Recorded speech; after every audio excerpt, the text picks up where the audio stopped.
Hello student, welcome आप सभी का आपके अपने यूट्यूब चैनल लक्ष्य एजुकेशन पोर्टल में। तो साथियों, जैसा कि आप सभी को पता है कि कक्षा 12 की जो हाफ ईयरली एग्जाम है वो शुरू हो चुकी हैं। तो मैं साथियों आज मैं आपके सामने लेकर उपस्थित हुआ हूँ कि कक्षा 12 का जो आपका पेपर होगा आज़ादी के बाद का स्वर्णिम भारत, उसके ऊपर आज हम डिस्कस करने वाले हैं इस वीडियो के अंदर। देख सकते हैं आप, कक्षा 12 का पेपर होने वाला है और 2024-25 सेशन का ये पेपर होगा।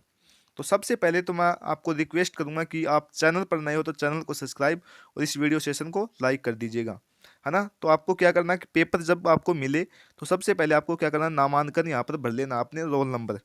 पूर्णांक वो 17 अंक का होगा और 3.25 घंटे का आपको समय दिया जाएगा पेपर को हल करने के लिए। तो चलिए स्टार्ट करते हैं आज की हम इस वीडियो सेशन को। और निर्देश ये है कि आपको सभी प्रश्न करने अनिवार्य हैं, है ना। तो पहला क्वेश्चन देखते हैं क्या कहता है कि इसरो की स्थापना कब हुई। तो ये हुई थी मेरे साथियों 15 अगस्त 1969 के अंदर। 15 अगस्त 1969 के अंदर इसरो की स्थापना होती है। अब आपसे आपको मैं बता दूं कि ये क्वेश्चन ना आए तो आपको ये देखने को मिल सकता है कि इसरो की स्थापना किसने की थी। तो वो की थी मेरे साथियों डॉक्टर विक्रम सिंह साराभाई ने। ये याद रख लेना। अगर आपको ये भी नहीं मिले तो आपको ये जरूर मिल जाएगा कि इसरो का पूरा नाम क्या है। इसरो का पूरा नाम बता दूं मैं मेरे साथियों कि भारतीय अंतरिक्ष अनुसंधान संगठन, ये हो जाएगा। ये जरूर ये याद कर रखना है मेरे साथियों आपको, है ना। अगला क्वेश्चन क्या है दूसरा, कि भारत में हरित क्रांति का श्रेय किस वैज्ञानिक को दिया जाता है। तो मेरे साथियों वो दिया जाता है एम एस स्वामीनाथन, हो जाएगा ऑप्शन नंबर ए, इसका राइट जवाब हो जाएगा। अगला क्वेश्चन देखते हैं तीसरा क्या कहता है कि भारत में सूचना क्रांति की अग्रदूत किन्हें कहा जाता है। तो वो कहा जाता है मेरे साथियों सेम पित्रोदा को। याद रख लेना, ऑप्शन नंबर सी इसका राइट जवाब हो जाएगा। अगला क्वेश्चन क्या है चौथा, कि मनरेगा का शुभारंभ कब हुआ। तो मैं बात करूं मेरे साथियों, मनरेगा का शुभारंभ है वो 2005 के अंदर ही कर दिया गया था।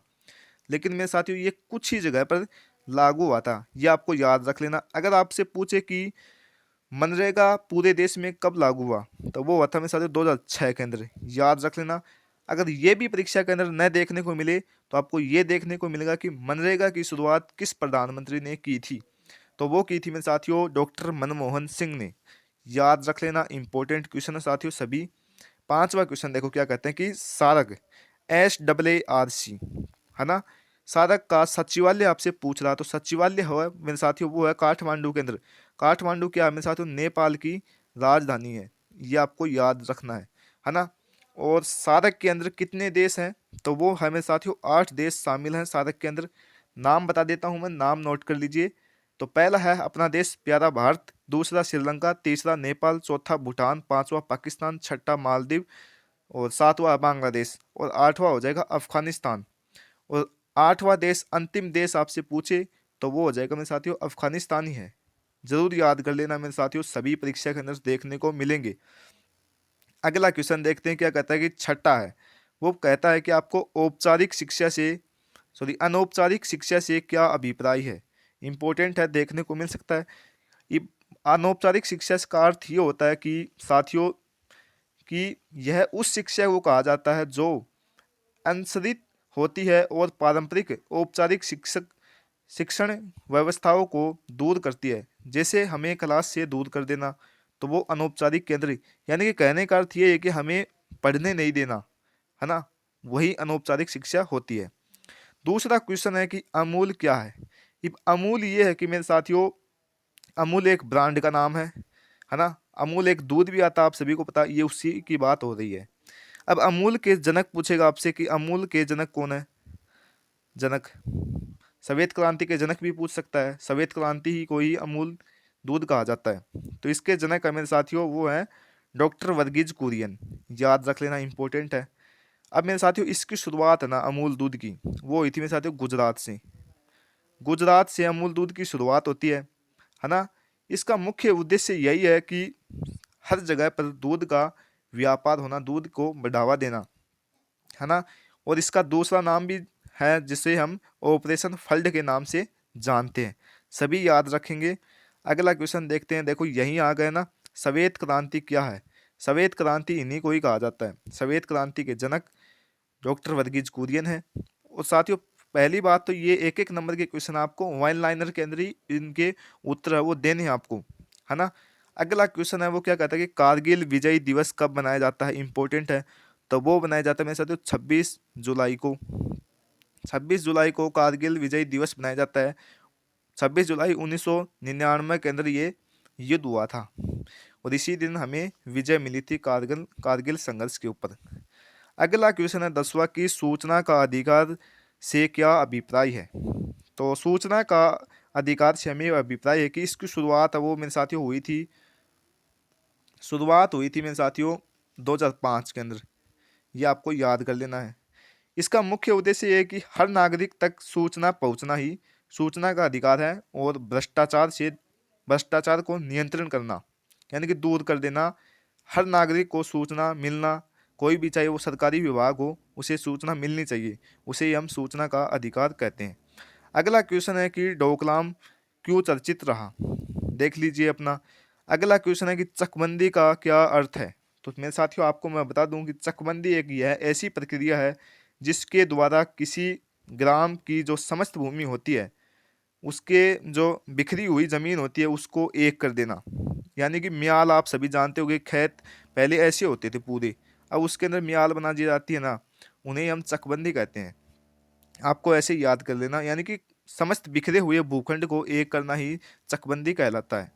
अगला क्वेश्चन है कि वस्तु एवं सेवा कर जीएसटी क्या है, ये आपको बताना है। तो ये है मेरे साथियों, इसका उत्तर है वो हो जाएगा कि यह वस्तु और सेवाओं के बीच लगाए जाने वाला एक विशेष प्रकार का कर है, ऐसे आपको लिख देना है ना। अगले क्वेश्चन की तरफ बढ़ते हैं। 14 नंबर का क्वेश्चन क्या कहता है कि शिमला समझौता कब और किन के बीच हुआ था, इंपॉर्टेंट क्वेश्चन है साथियों। तो ये हुआ था मेरे साथियों 3 जुलाई 1972 के अंदर शिमला समझौता होता है, ये आपको याद कर लेना है। किन के बीच हुआ था, इंडिया और पाकिस्तान के बीच, India versus Pakistan India versus Pakistan के बीच ये शिमला समझौता होता है, ये भी आपको याद कर लेना। अब मैं आपको बता दूं कि भारत की प्रधानमंत्री उस समय थी। अब आपसे ये पूछेगा कि इन शिमला समझौते के ऊपर हस्ताक्षर किन्होंने किए। तो भारत की प्रधानमंत्री श्रीमती इंदिरा गांधी, जो कि प्रथम महिला प्रधानमंत्री है अभी तक। दूसरे पाकिस्तान की तरफ से थे जुल्फिकार अली भुट्टो, ये आपको याद कर लेना मेरे साथियों, 100% परीक्षा के अंदर देखने को मिलेंगे। अगला क्वेश्चन है कि सूचना राजपथ किसे कहा जाता है। 16 नंबर का क्वेश्चन है कि गहन कृषि जिला कार्यक्रम क्या था, ये भी देख लीजिए। बैंकों का सामाजिक नियंत्रण अवधारणा से क्या अभिप्राय है, एक ये है। आगे देखिए 18 नंबर का क्वेश्चन क्या कहता है कि राष्ट्रीय शिक्षा नीति 1986 में खेल और शारीरिक शिक्षा के बारे में प्रावधान लिख देना जो आता है वो।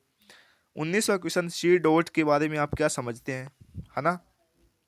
और मेरे साथियों आपको मैं ये सभी क्वेश्चन बताऊंगा तो वीडियो है वो ज़्यादा लंबी हो जाएगी, तो आप इनको अच्छे से देख लीजिएगा और अपने उत्तर है वो अपने हिसाब से तैयार कर लीजिएगा। 20वां क्वेश्चन है कि आरटीई अधिनियम 2009 के तहत माता पिता के संरक्षक के क्या कर्तव्य हैं। 21वां क्वेश्चन सूचना आवेदक की आवेदन शुल्क कितना और किस रूप में देना होता है। 22वां क्वेश्चन है कि उदारीकरण के बारे में क्या समझते हैं, है ना। तो आपको ये बता देना है कि उदारीकरण है वो एक आर्थिक गतिविधि है। इसका मुख्य उद्देश्य है कि व्यापार है ना उसको ज़्यादा से ज़्यादा बढ़ावा देना और लोगों के बीच ज़्यादा से ज़्यादा व्यापार करना, उसे ही हम उदारीकरण कहते हैं, ये आपको याद कर लेना है।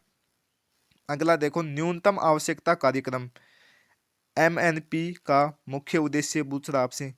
अगला है कि पाक अधिकृत कश्मीर क्या है, इंपॉर्टेंट है साथियों, देखने को मिल सकता है। तो ये है मेरे साथियों कि पाक अधिकृत कश्मीर भारत आज़ाद होने से पहले 1947 में जो ज़मीन जम्मू कश्मीर की थी उसने पाकिस्तान ने उस पर कब्जा कर लिया था, भारत की ज़मीन पर जम्मू कश्मीर के ऊपर जो भाग के ऊपर कब्जा किया था उसे ही हम पाक अधिकृत कश्मीर कहते हैं, आपको ऐसे लिख देना है। अगला क्वेश्चन है कि गुजराल सिद्धांत क्या है, ये देख सकते हैं। भारत में हरित क्रांति पर टिप्पणी लिखी, जनक है वो एम एस स्वामीनाथन है, हरित क्रांति के, लिख देना है आपको। अगला है राष्ट्रीय शिक्षा नीति 1986 के प्रमुख प्रावधानों का सार लिखिए। आधार कार्ड की दो विशेषताएं पूछ रहा है। तो आधार कार्ड की दो विशेषता यही है साथियों कि सबसे पहले तो ये एक एड्रेस का प्रमाण है, एड्रेस का मतलब पत्ता, पते का एक मुख्य प्रमाण है। दूसरा कि यह हमें बैंकिंग सेवाओं का लाभ लेने के काम आता है। इसके माध्यम से हम कोई भी अपनी ऑनलाइन पहचान कर सकते हैं, तो ये इस टाइप से काम आता है, यही इसके मुख्य लाभ हैं। अगला क्वेश्चन है कि राष्ट्रीय खाद्य सुरक्षा अधिनियम 2013 पर टिप्पणी लिखिए, ये है। अगला क्वेश्चन है कि भारत पाकिस्तान के बीच 1965 का युद्ध का वर्णन करना, आपको कर सकते हो आप। जिसके तो मैं कहता हूँ साथियों, जिसके पॉलिटिकल साइंस है ना, वो तो मेरे साथियों अच्छे तरीके से इस पेपर को कर देगा, उसके तो कोई दिक्कत ही नहीं है, क्योंकि सभी पॉलिटिकल साइंस वाले क्वेश्चन है वो इसके अंदर लिखे हुए हैं। अगला है देखो 31वां क्वेश्चन, महात्मा गांधी राष्ट्रीय ग्रामीण रोजगार गारंटी अधिनियम 2005, वही मनरेगा, उसी के ऊपर ही लेख लिखना है पूरा। अगला है बांग्लादेश के निर्माण में भारत की महत्वपूर्ण भूमिका रही, इसका जन्म कब हुआ था भाई, तो वो हुआ था मेरे साथियों 16 दिसंबर 1971 को इसका जन्म होता है बांग्लादेश का, ये भी याद रख लेना। अगला है श्वेत क्रांति आज़ादी के बाद के भारत की प्रमुख उपलब्धियों में से एक है, स्पष्ट कीजिए। 4 नंबर का क्वेश्चन है, देख सकते हो सभी 4-4 नंबर के हैं। अगला है वर्ष 1991 में नई आर्थिक नीति को स्पष्ट करते हुए इस नीति में तहत उठाए गए कदमों की विवेचना कीजिए। अगला 35वां क्वेश्चन है, सॉरी 35वां क्वेश्चन और अंतिम क्वेश्चन है कि आरटीई अधिनियम 2009 के अंतर्गत विद्यालय एवं शिक्षकों के उत्तरदायित्व की विवेचना कीजिए। तो ये आपको लिख देना है मेरे साथियों। पेपर है वो आपका इजी होगा और स्कूल के अंदर ही होगा, कोई दिक्कत वाली नहीं है, स्कूल वाले टीचर ही इसको चेक करेंगी। तो आप देख सकते हैं मेरे साथियों, मैंने आपको ये पूरा पेपर है 2024-25 सेशन का मैंने करवा दिया है। आशा करता हूँ आपको अच्छा लगा होगा, और मैं साथियों गारंटी के साथ कहता हूँ कि इसमें से 10 क्वेश्चन है वो 100%, 10 या 20 क्वेश्चन 100% आपको मिल जाएंगे, है ना। तो मेरे साथियों आपसे रिक्वेस्ट करूंगा कि आप चैनल पर नए हो तो चैनल को सब्सक्राइब और इस वीडियो को लाइक कर दीजिएगा। तो मिलते हैं अगले नेक्स्ट वीडियो के साथ, तब तक के लिए जय हिंद, जय भारत।